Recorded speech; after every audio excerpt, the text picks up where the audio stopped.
여러분은 일생에 드렸던 예배 가운데 단 한 번의 예배, 기억에 남는 특별한 예배가 있으신가요?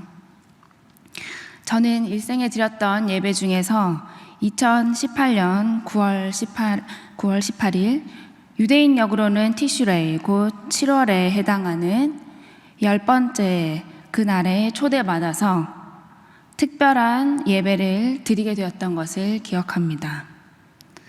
그들은 유대인 가운데 메시아를 받아들인 메시아닉 유대인들이었습니다.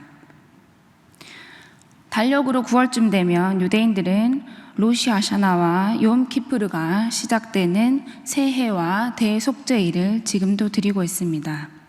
제가 메시아닉 유대인들의 가정에 예배를 참여할 때 그날 찾아가서 보았던 그 회심한 랍비의 집에는 어린이부터 어른까지 모두 하얀색 옷을 입고 있었고 그것이 드레스 코드였습니다. 저녁부터 금식을 하면서 다음 날 저녁까지 그들은 하루 동안 죄 용서함을 받는 날로 기억하고 지키고 있었습니다. 이 욤키푸르 대속죄일 예배에 저와 같이 함께 예수를 믿기로 작정하고 회심한 무슬림들도 같이 그 예배에 참석했기 때문에 저는 그때 무슬림 회심자들이 유대인 회심자들에게 했던 말을 잊을 수가 없습니다. 이제껏 나는 유대인을 미워하고 지나가던 유대인에게 침을 탁 뱉곤 했는데 내가 이제 예수를 믿게 되니 유대인 예수를 사랑하게 되면서 유대인들도 내 형제 자매가 되었다. 나는 화해를 하고 같이 욤키푸르를 통해서 예배하고 용서를 그들에게 구한다. 이날은 성경에서 구약의 레위기 23장 27절에서 32절에 근거하여 일곱째 달 열흘날은 속죄일이니 너희는 성회를 열고 스스로 괴롭게 하며 여호와께 화제를 드리고 이날에는 어떤 일도 하지 말 것은 너희를 위하여 너희 하나님 여호와 앞에 속죄할 속죄일이 됨이라. 이는 너희가 쉴 안식일이라. 스스로 괴롭게 하여 이달 아흐렛날 저녁 곧 그 저녁부터 그 이튿날 저녁까지 안식일을 지키라. 고 한 모세의 율법에 정한 유대인들의 속죄일이었습니다. 실제 유대인들은 그 한 해를 시작하는 7월 1일 로시 하샤나라는 새해 첫날을 열흘째가 되는 속죄일까지 자복하고 회개하면서 생명책에 자신들의 이름이 쓰여지기를 그렇게 모여서 예배를 드립니다. 그러나 이 메시아닉 유대인들은 예수를 구세주로 메시아로 받아들이면서 아주 큰 소리로 히브리어로 된 성경을 읽으면서 낭독했고 또 그에 따라 죄 고백을 함께 회중히 하면서 죄악을 씻으신 희생양 되신 예수에 대해서 함께 기억하는 그런 예배였습니다.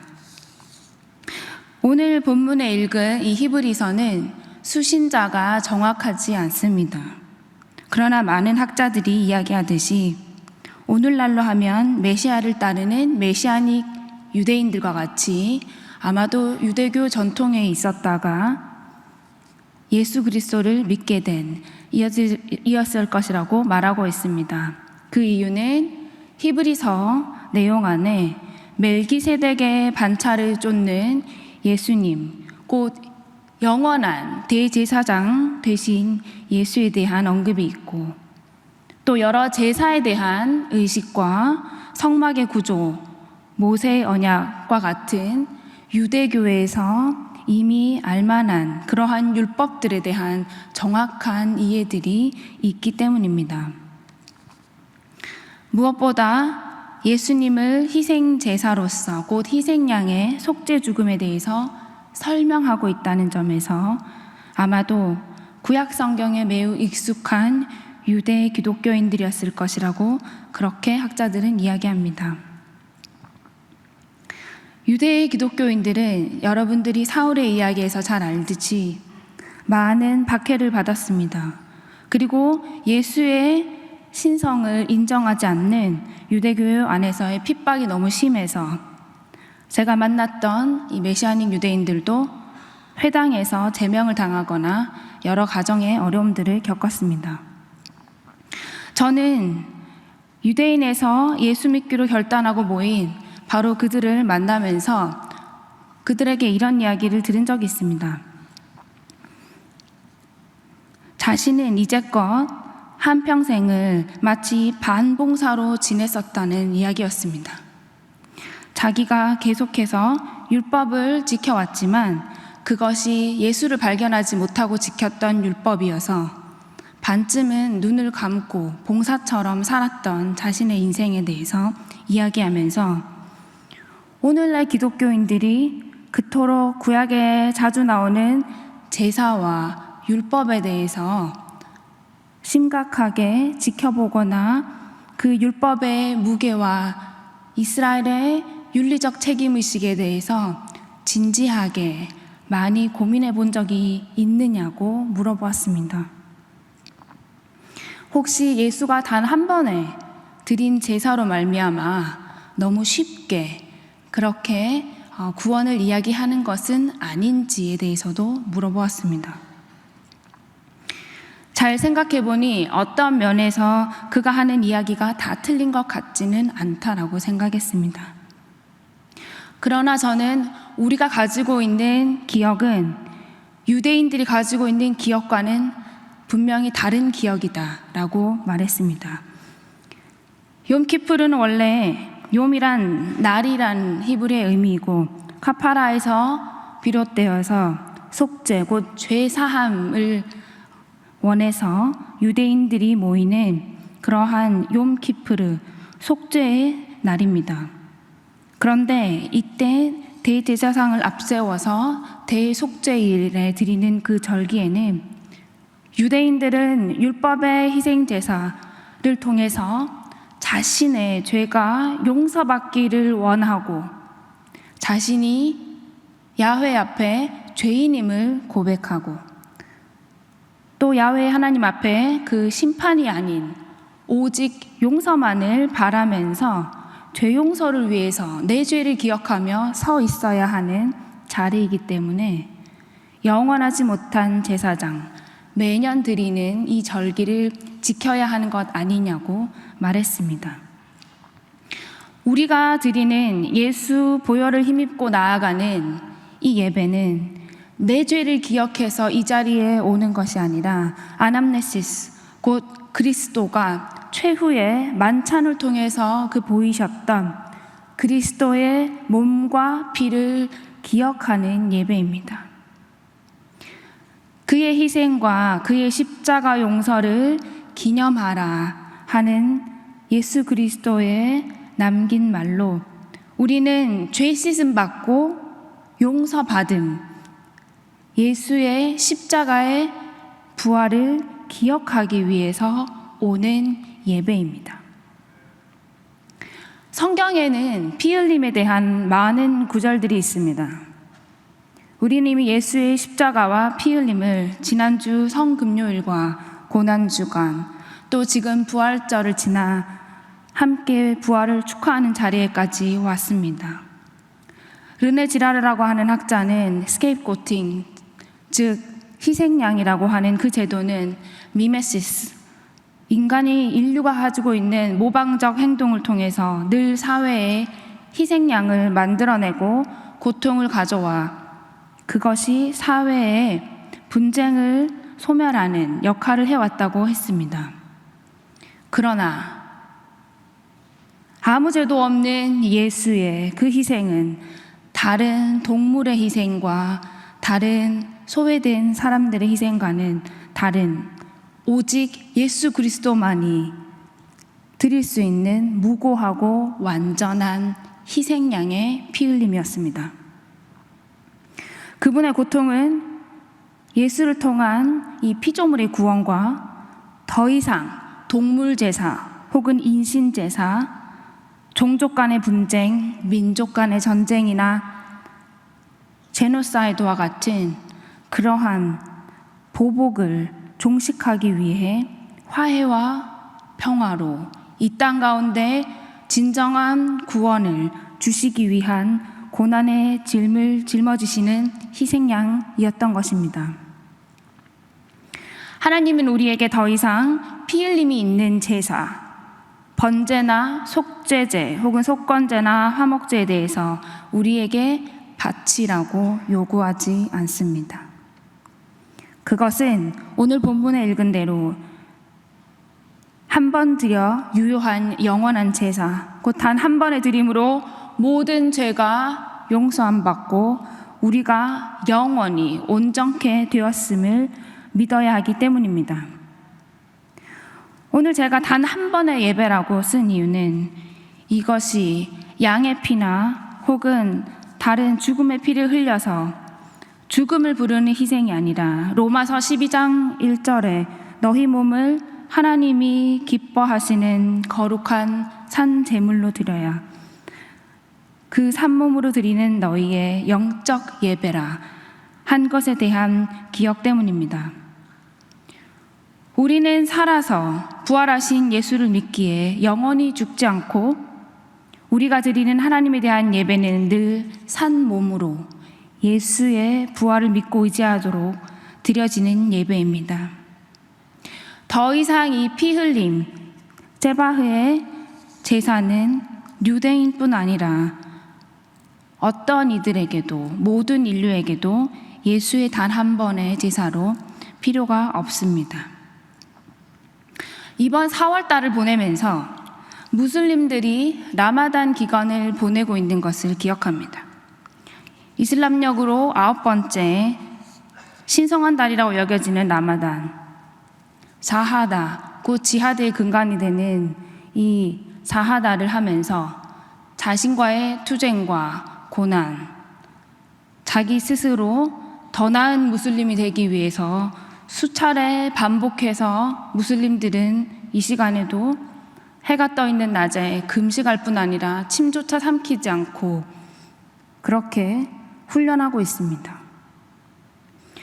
그러나 그 라마단 기간을 보내고 나서 하는 이야기가 늘 내가 더 잘 보낼 수 있었을 텐데, 내가 좀 더 기도하고 좀 더 많이 꾸란을 암송할 수 있었을 텐데 라고 하는 이야기들입니다.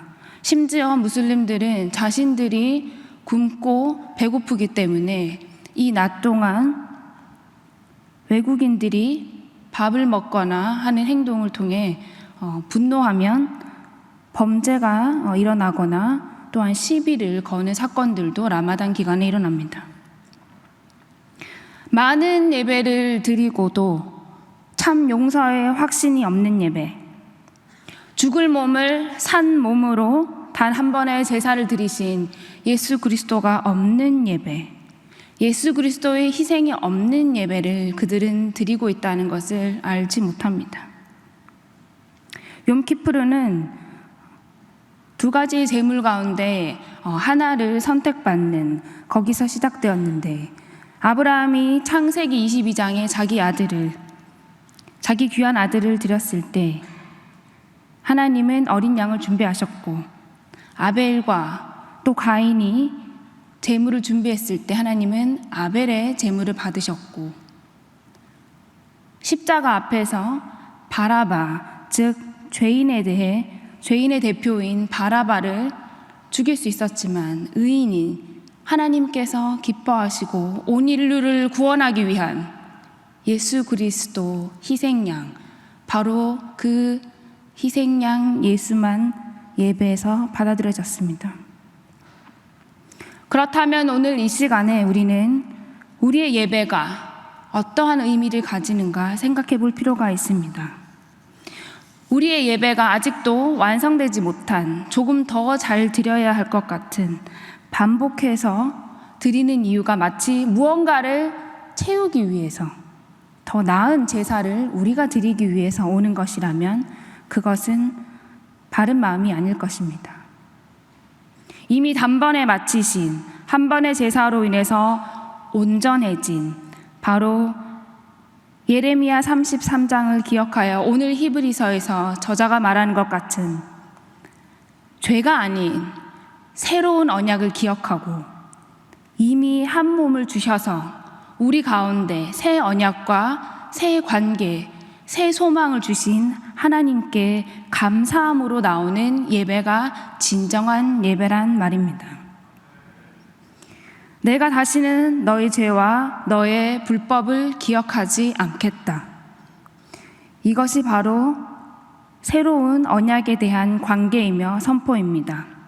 히브리서 10장 19에서 20절에 그러므로 형제들아 우리가 예수의 피를 힘입어 성소에 들어갈 담력을 얻었나니 그 길은 우리를 위하여 휘장 가운데로 열어놓으신 새로운 살 길이요 휘장은 곧 그의 육체라. 그러므로 우리는 맑은 물로 씻음을 받았으니 참 마음과 온전한 믿음으로 하나님께 나아가자. 약속하신 이는 미쁘시니 우리가 믿는 도리의 소망을 움직이지 말며 굳게 잡고 우리는 이제 휘장이 위에서부터 아래로 찢어지는 바로 그 놀라운 새로운 새 길을 예수 그리스도를 통해서 그 온전한 길을 소망함 가운데 누리게 되었습니다. 티모시 켈러는 그리스도인이 가지고 있는 이러한 소망에 대해서 세 가지로 말을 했는데, 하나는 모든 나쁜 일이 일어나더라도 하나님께서 선한 길로 인도하실 것이라는 것이고, 두 번째는 우리가 이미 누리고 있는 좋은 것에 대해서 우리는 우리가 가진 이 소망을 빼앗기지 않을 것에 대한 소망이고, 마지막은 가장 좋은 것이 예비되어 있는 바로 그 소망으로 그리스도인들은 살아가는 것이라고 말했습니다. 혹시 여러분은 내가 온전하지 못하다 혹은 용납받지 못했다, 내가 아직도 부족하다라는 생각으로 이 자리에, 예배의 자리에 나오지 않습니까? 우리는 이 예배의 자리에 기쁨과 소망을 가지고 그리스도의 죽음과 부활을 기뻐하며 소망을 가지고 나아와야 하겠습니다. 그리고 또한 여기에 나아올 뿐 아니라 우리 이 기쁨과 소망이 교회에 그리스도 하나님의 백성의 경계선을 넘어야 하는 것이 우리의 사명입니다. 희생양을 찾기 위해 아직도 세상은 약한 자와 가난한 자, 절망에 빠져 있는 자, 그들에게 피를 부르고 대량 학살을 하고 살인을 하는 것이 일상입니다. 바로 그곳에 기쁨과 구원의 감격, 이러한 예수를 통한 소망이 필요합니다. 교회의 경계박, 바로 세상이 하나님이 부르신 우리의 자리입니다. 세상을 향하여서 하나님은 세상을 사랑하셔서 세상을 위하여, 세상을 구원하기 위해서 하나님의 아들 독생자를 주셨기 때문입니다. 그 몸을 주신 것은 그 죽을 몸으로부터 우리가 죄로부터 사망으로부터 해방되어 다른 이들을 위하여 다른 이들과 함께 타인과 함께하는 세상 가운데 소망을 갖고 나아가도록 부르신 것이기 때문입니다. 이제 우리는 세상에 나아가야 합니다. 이 소망을 가지고 먼저 구원받은 자의 안도감, 그것 때문에 나아가는 것이 아니라 나 대신 희생양으로 내 죄를 대신하신 예수에 대한 기억, 그 아남네시스로 가득하여 소망과 기쁨을 전달하기 위해서 세상으로 가야 합니다. 우리는 부활의 기쁨과 소망, 그 고난을 통한 십자가가 우리 몸에 체현되어 기억되고 또 매일 나를 통해 재현될 수 있도록 예배의 자리에 산 몸으로 나아옵니다. 율법을 통해 해마다 드리는 제사로 온전케 드릴 수 없지만 예수의 단 한 번의 제사로 우리 몸을 하나님이 기뻐하시는 거룩한 산 제물로 영적 예배로 드릴 수 있는 특권을 우리는 입었습니다. 우리는 예수의 단 한 번의 제사로 인해 이제 우리 몸을 산 제물, 죽이는 피를 흘리는 제사가 아니라 영원히 죽지 않아도 되는 산 제물로서 이 귀한 예배에 참여하게 되었습니다. 오늘 예배 가운데 하나님께서 단 한 번의 제사를 통해 주신 오늘의 메시지가 여러분에게 단 한 번의 예배로 전환되는 놀라운 은혜가 되기를 기도합니다. 기도하겠습니다.